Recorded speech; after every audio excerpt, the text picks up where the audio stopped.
Welcome to Roadside Notes. I'm Christopher, the Route 66 chaplain, and these are the readings from the Faith and Good Courage Journal found at faithandgoodcourage.com.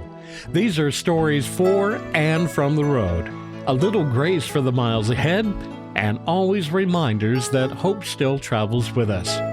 This journal, Coffee Came Back, is from my entry on June 4th, 2026.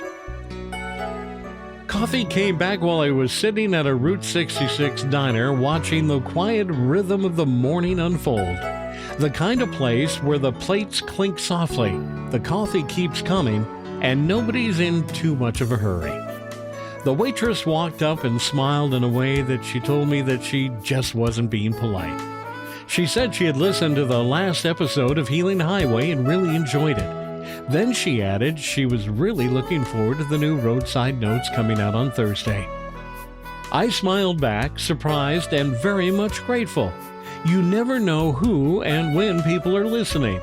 Most of the time, it feels like you're just putting something out into the world and hope that it lands somewhere it needs to. She poured a little bit more coffee, paused, and then looked at me again and said, "You're always buying coffee and breakfast for people. I'd like to cover yours today." For a second, I didn't quite know what to say. Not because of the coffee. It wasn't about the money. It was the moment. I've sat at enough counters to know how this usually works. You come in, you order, you pay, you leave. Maybe you nod at someone on the way out. Maybe you don't. Most days move like that, quiet and unnoticed. But every once in a while, something small breaks the pattern. I've bought coffee for people before, picked up a breakfast here and there, nothing big, nothing really worth talking about.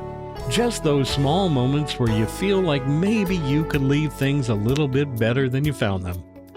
I never thought much about it until that morning. There was a young man a few stoles down, maybe in his 20s, listening just enough to get curious. He leaned over and said, "Matthew 25 lives. What's that?" Now, it wasn't a challenge, it was a real question. I laughed softly, not at him, but at the timing of it all. I looked at him and said, "Well, right there, that's Matthew 7:7 in action." He looked at me like I might have skipped a step, so I kept it simple. Sometimes you give without expecting anything back. You just do what you can where you are with what you have. You feed someone, help someone, notice someone who might otherwise be overlooked. Then, without planning it, something comes back around. Not always the same way and not always the same person, but it shows up. Sitting there, I realized something I probably should have already known. The small things count more than we give them credit for. Not the big gestures or the ones people talk about, but the quiet ones that happen when nobody's keeping score. Most of life is lived in those moments. A diner counter, a warm cup of coffee, and a conversation that wasn't planned. Maybe that's the point. Not to keep track of what you've done or to wait for it to come back, but to live in a way that leaves things a little better than you found them. And trust that somewhere down the road, in a way you didn't expect, it might just come back around. In my roadside reflection, sometimes the smallest things are the ones that come back around. A cup of coffee you didn't think twice about buying. A quiet moment where you choose kindness instead of looking the other way.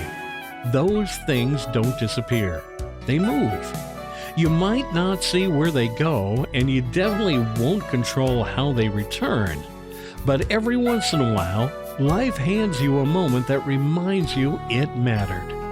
So if you're wondering whether the small things count, they do. More than you think, more than you'll ever know. Travel well, my friends. Have faith and good courage.